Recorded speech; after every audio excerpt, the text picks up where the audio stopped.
Hello दोस्तों, आज के इस वीडियो में हम बात करेंगे इस तरह के डैमेज वॉल को किस तरह से रिपेयर करना है और उसके बाद की क्या-क्या प्रोसेस होगी और लास्ट में कुछ इस तरह का फाइनल किस तरह से ला सकते हैं। तो वीडियो बिना देरी करते हुए स्टार्ट करते हैं। सबसे पहले तो हमें जितने भी इस तरह के लूज़ पार्टिकल है यानी कि आप देख रहे हो ना पपड़ी है, उसे पुट्टी ब्लेड की मदद से अच्छे से रिमूव करना है। जैसे कि मैं आपको अभी करके दिखा रहा हूँ, कुछ इस तरह के। इसके लिए आप वायर ब्रश भी यूज़ कर सकते हो या फिर ग्राइंडर मशीन भी यूज़ कर सकते हो, पर वो शोर-शराबा ज़्यादा करेगा और धूल-मिट्टी भी ज़्यादा उड़ाएगा। इसकी वजह से मैंने इस तरह का पुट्टी ब्लेड लिया है और इससे ही अच्छे से ये सब क्लीन किया है। आप चाहो तो मैंने बताया वैसे वायर ब्रश भी यूज़ कर सकते हो, उसमें उतनी धूल-मिट्टी नहीं उड़ती है। तो चलो सबसे पहले इसे हम सब अच्छे से क्लीन कर लेते हैं।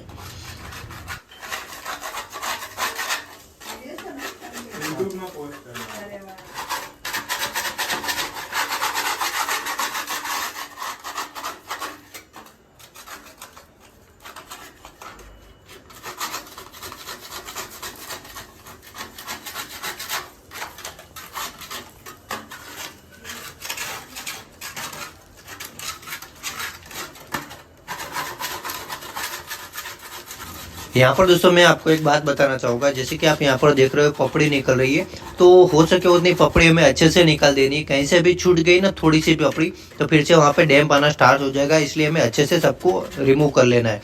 इसके बाद हमें सैंडिंग वर्क करना होता है। सैंडिंग के लिए मैं आपको दिखाता हूँ, 150 नंबर का इस तरह का सैंडिंग पेपर यूज़ करना है। आप चाहो तो 80 नंबर का भी कर सकते हो या फिर वायर ब्रश का यूज़ करना चाहो तो उसे भी अच्छे से यूज़ करके क्लीन कर सकते हो। तो चलो अभी सबसे पहले हम ये पूरा अच्छे से क्लीन कर लेते हैं, सफाई कर लेते हैं।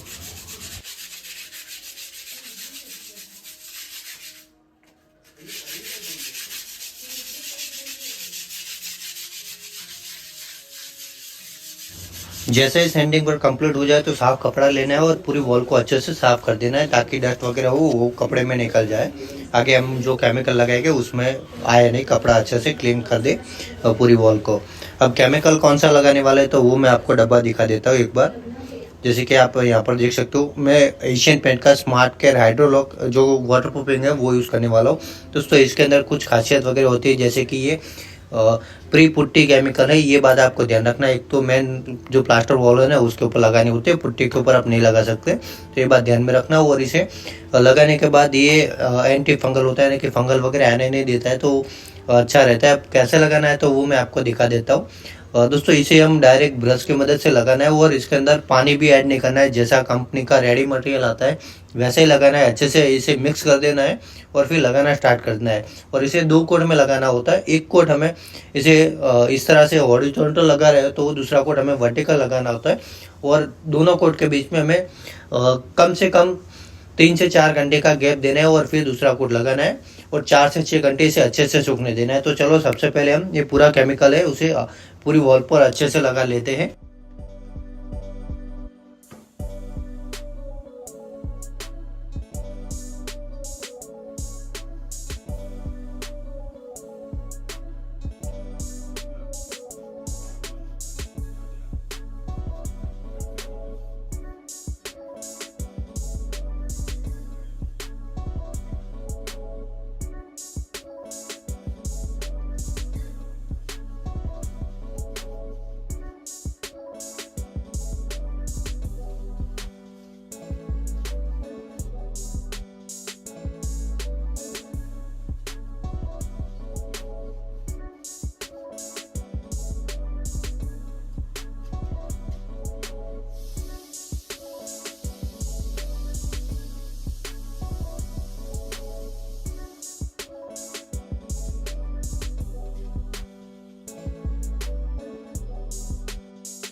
अब दोस्तों इसे हमें 4 से 6 घंटे अच्छे से सूखने देना है और उसके बाद ही इसके ऊपर आगे का काम स्टार्ट करना है। अब आगे क्या करना है तो उसके लिए हम टेक्सचर कोट लगाने वाला है, जो एक्सटीरियर वॉल पे लगता है ना वही वाला, क्योंकि ये एक तो वो एंटी फंगल होता है और उसके बाद वो टिकाऊ रहते हैं, यानी कि जो वाटर प्रूफिंग के रेजिस्टेंट वाला पार्टिकल होते हैं ना सब, जैसे कि आप समझो ना कि वो वेदर प्रूफ मटेरियल होता है, तो उसकी वजह से अगर बाई चांस फिर से ऐसा कुछ हुआ भी तो वो संभाल लेगा, बाहर एक्सट्रैक्ट हमें दिखने नहीं देगा, बाहर आने नहीं देगा। तो चलो इसे हम लगाते हैं। अब लगाना किस तरह से, उसके लिए आप देखो यहाँ पर मैं कैसे लगा रहा हूँ। एक ट्रू वॉल लिया है, पुट्टी ब्लेड लिया है, उसकी मदद से पहले तो मटेरियल को अच्छे से चढ़ा लेना है, जितने भी मोटा लेयर आप लगा सको उस तरह से चढ़ा लेना है। अब चढ़ाना मैंने इसीलिए बोला है क्योंकि आप डायरेक्ट इसके ऊपर काम नहीं कर सकते, डिजाइन वगैरह नहीं बना सकते।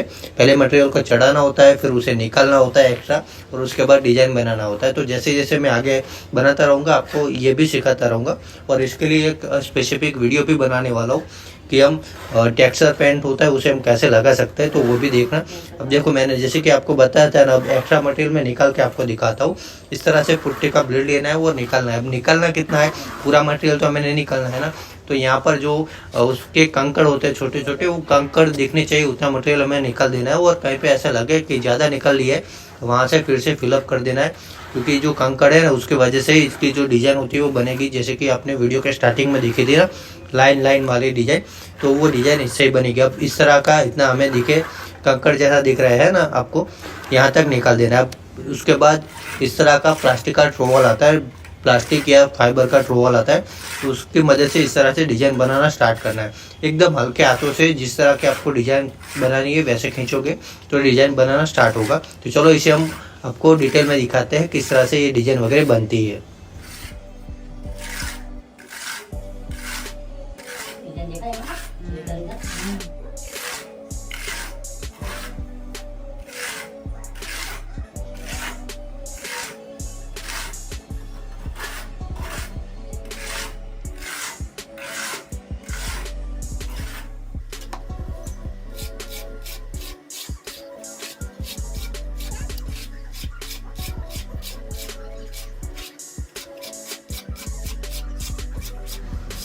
अभी लग जाए तो दोस्तों उसे अच्छे से 12 से 16 घंटे सूखने देना है, और फिर ही आगे का काम जो करना है वो हमें करना है। उसके बाद जब स्टार्ट हो जाए यानी कि सूख जाए, तो उसके बाद हमें कलर को मिक्स कर देना है। यहाँ पे ऊपर जो हमने सेम वॉल था ना वही कलर लिया है, क्योंकि नीचे डिजाइन और ऊपर का जो कलर है वो दोनों मैच हो जाए। हमने पूरी वॉल को पेंट नहीं किया है, जितने पार्ट पर हमने ये किया है ना वहीं पे पेंट किया है, तो ये पेंट हमने मिक्स कर लिया। और उसके बाद सबसे पहले तो हमें जो सूख जाए उसके बाद डस्ट होते हैं उसके अंदर, थोड़े बहुत डस्ट हो चुके होते हैं, या फिर उसे सैंडिंग भी करना पड़ता है। तो उसे हमने पुट्टी का जो ब्लेड होता है ना उसको घुमा के सैंडिंग जैसा कर लिया, यानी कि जितना एक्स्ट्रा पार्टिकल हो वो निकल जाए। और उसके बाद ब्रश से हमने साफ कर लिया है। उसके बाद जो हमने पेंट बनाया था वो पेंट यहाँ पर लेके आए, और उसे एक का ट्रे ली हमने पेंट की, उसके अंदर डाल दिया वो। और ये करने के लिए हम ब्रश का यूज़ कर सकते हैं, पर ब्रश में टाइम लगेगा, इसलिए हमने एक्सटीरियर जो रोलर होता है ना कॉटन का वो यूज़ किया है। अभी जो यूज़ किया है वो बर्जर कंपनी का हमने यूज़ किया है, तो आप देख सकते हो उसे हैंडल वगैरह हम पहले लगा लेते हैं और फिर आगे का पेंट करते हैं। पेंट किस तरह से करना है वो भी मैं आपको दिखाता हूँ। तो अभी ये रोलर को हमें पेंट में अच्छे से डिप कर लेना है, पूरा अच्छे से डिप करना है, जैसे कि मैं आपको अभी करके दिखाता हूँ।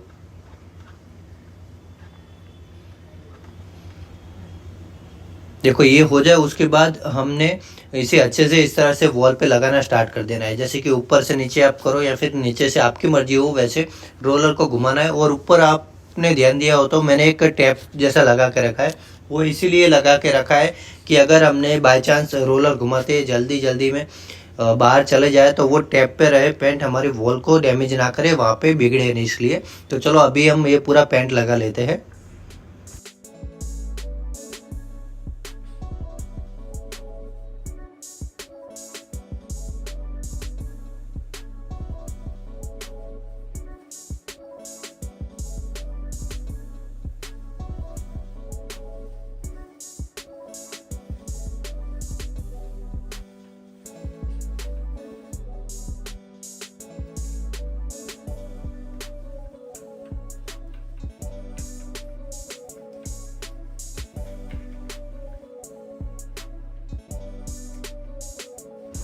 तो दोस्तों इसी तरह से हमने पूरी प्रोसेस की है। पहले हमने जो लूज पार्टिकल थे उसे निकल दिया, उसके बाद केमिकल लगाया और उसके बाद ही हमने टेक्सचर लगाया और लास्ट में पेंट भी लगा दिया।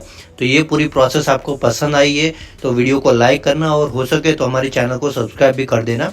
और ऐसे इन्फॉर्मेटिव वीडियो मैं लाता रहता हूँ और भी वीडियो आपको ऐसे देखनी है तो एक बार हमारे पेज को भी विजिट कर सकते हैं। तो मिलते हैं किसी और वीडियो में, तब तक के लिए बाय बाय, धन्यवाद, अपना ध्यान रखना।